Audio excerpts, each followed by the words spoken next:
எனக்கு பிரியமானவர்களே, இன்றைக்கும் தாவீதை போல அப்படிப்பட்ட ஒரு சூழ்நிலையில நீங்களும் சென்று கொண்டு இருக்கலாம். பயம், அங்கலாய்ப்பு, கலக்கம், எப்பக்கத்துல நெருக்கப்படுகிற ஒரு சூழ்நிலையில நீங்க போய் கொண்டு இருக்கலாம். இருதயத்துல துக்கம் அடைத்து கொண்டு இருக்கலாம். கண்களில் கண்ணீர் தழும்பி கொண்டு இருக்கலாம்.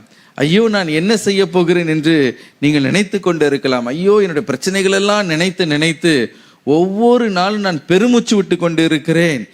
ஏன் இந்த ஏமாற்றம், ஏன் இந்த தோல்வி, ஏன் இந்த வேதனையுடைய வாழ்க்கையில என்று சொல்லி அனுதினமும் நீங்க அதையே நீங்க சிந்தித்து கொண்டு இருக்கலாம்.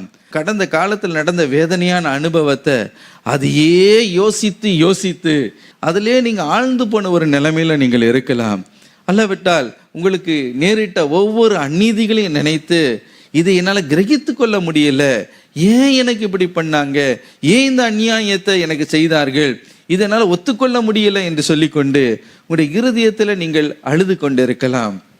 எனக்கு பிரியமானவர்களே, இன்றைக்கு கர்த்தர் உங்களை பார்த்து சொல்லுகிற காரியம் என்னவென்றால், உன்னுடைய வேதனையே நீ எவ்வளவு நாட்கள் பார்த்து கொண்டு இருக்க போகிறாய், எவ்வளவு நாட்கள் உன்னுடைய நிலைமையை நீ யோசித்து யோசித்து நீ புலம்பிக் கொண்டு இருக்க போகிறாய், அதிலே ஆழ்ந்து போக போகிறாய். நீ என் முகத்தை தேடு. ஹல்லேலூயா.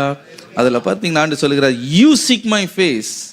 இதுவரைக்கும் ஒருவேளை மற்றவங்க உங்களுக்காக ஆண்டவர் இடத்துல அவங்க விண்ணப்பம் ஏறெடுத்திருக்கலாம், கர்த்தரை தேடி இருக்கலாம், உங்களுக்காக ஜெபித்திருக்கலாம், தீர்க்கதரிசிகள் இடத்துல நீங்கள் ஓடி இருக்கலாம், ஜெப வீரர்கள் இடத்துல ஓடி இருக்கலாம், தெய்வ மனிதர்கள் பின்பதாக நீங்கள் சென்று இருக்கலாம். இவங்க ஜெபிக்க மாட்டாங்களா, அவங்க ஜெபிக்க மாட்டாங்களா, என்னுடைய பெற்றோர் எனக்கு ஜெபிக்க மாட்டாங்க, இதுவரைக்கும் பெற்றோர் உங்களுக்கு ஜெபித்திருக்கலாம்.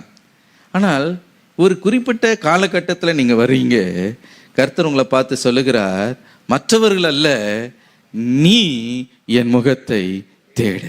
ஹல்லேலூயா. You personally, you seek my face. If you would seek my face, I will deal with you personally.